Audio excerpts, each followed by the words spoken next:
Oui, parce que 3 sur 10, on pourrait se dire c'est bien, c'est en évolution, mais ça ne reste que 3 sur 10. Les freins, ils sont multiples. Ce fameux plafond de verre dont on parle souvent, c'est-à-dire est-ce que j'ai envie, ça c'est sûr, les femmes, elles ont envie de créer une entreprise, mais est-ce que je peux me le permettre financièrement au sein de mon couple, au sein de ma famille. Il y a aussi toute la question autour des financements, puisque c'est plus compliqué encore aujourd'hui d'être financé quand on est une femme dans l'entrepreneuriat.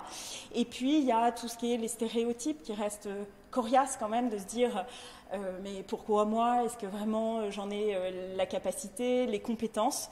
Donc une multitude encore aujourd'hui d'éléments qui font que c'est plus compliqué et plus dur pour les femmes.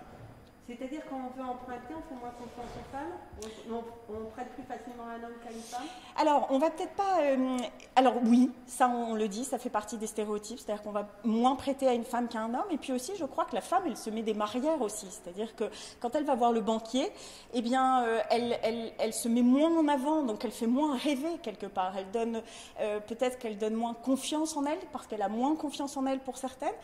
Enfin, certaines ont moins confiance et donc ne vont pas demander peut-être les montants suffisants, en tout cas ne vont pas réussir à convaincre les banquiers de les suivre.